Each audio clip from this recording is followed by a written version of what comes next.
I never thought my garden would become the battlefield for a suburban power struggle, but that's exactly what happened when Sandra Mitchell, or as everyone in the neighborhood secretly called her, HOA Karen, decided my award-winning roses weren't up to community standards. It all started 3 months ago when I moved into Oakwood Estates, a picturesque neighborhood with manicured lawns and cookie-cutter houses. As a landscape architect, I was excited to transform my bland backyard into something special. I spent weeks designing a garden that would not only be beautiful but also environmentally friendly, with native plants that required less water and provided habitats for local wildlife. I checked the HOA guidelines thoroughly and made sure everything complied with their regulations, or so I thought. The morning after I finished planting my garden, I heard an aggressive knock on my door. Standing there was Sandra Mitchell, HOA president, clipboard in hand and a look of disdain plastered across her face. "I've received several complaints about your garden," she said with a sharp tone that made it clear the only complaint had come from her. "Those plants exceed the height restriction by 2 inches, and that color scheme wasn't approved by the architectural committee." I explained calmly that I had reviewed the guidelines and my plants were within the specified height range. "They'll shrink slightly as they settle in," I assured her. As for the color scheme, there was nothing in the bylaws about approved colors for natural plants. I even offered to show her the documentation, but she waved her hand dismissively. "I've been running this HOA for 8 years, she said with a condescending smile. "I think I know the rules better than someone who just moved in. You have 7 days to remove everything and submit a proper proposal." With that, she turned on her heel and marched down my driveway, her posture radiating self-importance. I wasn't too worried. I had documentation and photographs proving my compliance. I sent a polite email to the HOA board with my evidence attached, requesting clarification on any rules I might have missed. I received responses from 2 other board members who agreed that my garden seemed to be within guidelines, but they deferred to Sandra as the final authority. One of them messaged me privately warning that Sandra had a history of selectively enforcing rules against homeowners she didn't like.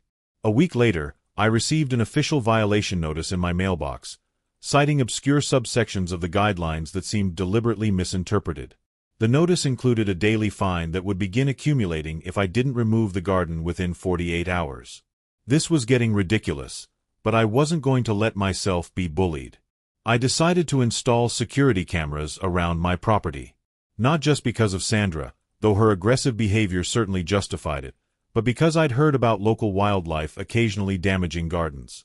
I set up 4 high-definition cameras with night vision capability, motion detection, and cloud storage.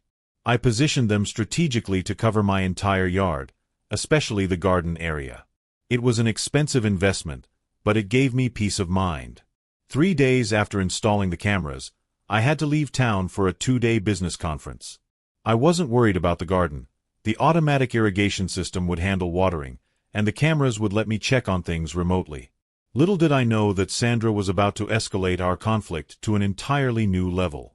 On the 2nd day of my trip, I received a motion alert on my phone. I opened the app to see a small bulldozer rolling into my backyard, with Sandra herself at the controls, wearing a smug expression that made my blood boil.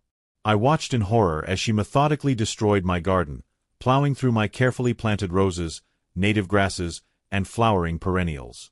My phone started blowing up with texts from neighbors asking if I knew what was happening.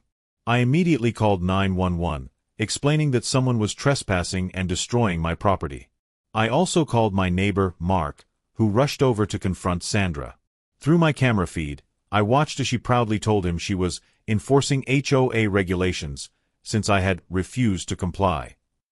When Mark mentioned that I had called the police, her smug expression faltered for the first time. By the time the police arrived, Sandra had demolished about half of my garden. The officers asked her to step away from the bulldozer, which she did with obvious reluctance. "I'm the HOA president," she told them with an imperious tone. "I have the authority to enforce our regulations." The officers asked if she had a court order allowing her to enter my property and destroy my plantings. Her momentary hesitation told me everything I needed to know. I stayed on the phone with the officers, explaining the situation and confirming that I wanted to press charges. They took Sandra to the station for questioning while I caught the first flight home, my mind racing with disbelief and anger at the destruction of months of work. When I arrived home the next morning, The damage was even worse than it had looked on camera. Thousands of dollars of plants had been destroyed, the irrigation system was mangled, and deep ruts from the bulldozer tread scarred what had once been beautiful landscaping. I felt sick to my stomach, but I was also determined to hold Sandra accountable. I contacted a lawyer who specialized in property disputes and HOA issues. After reviewing my security footage and the HOA documentation, he assured me we had an extremely strong case. Sandra had committed criminal trespass, destruction of property, and had clearly abused her position as HOA president. The fact that I had documentation showing my garden complied with HOA regulations made her actions completely indefensible. The police investigation revealed that Sandra had rented the bulldozer from a local equipment company using HOA funds, claiming it was for community landscaping. This added fraudulent misuse of HOA funds to her growing list of charges. She was formally arrested and charged the following day, looking nothing like the confident tyrant who had invaded my property.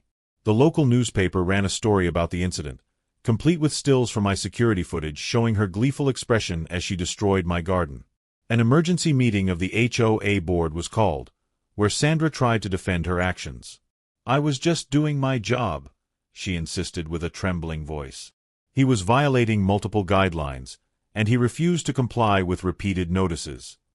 When the board asked her to specify which guidelines I had violated, she fumbled through her folder, eventually citing a regulation about unapproved structures that clearly had nothing to do with plants.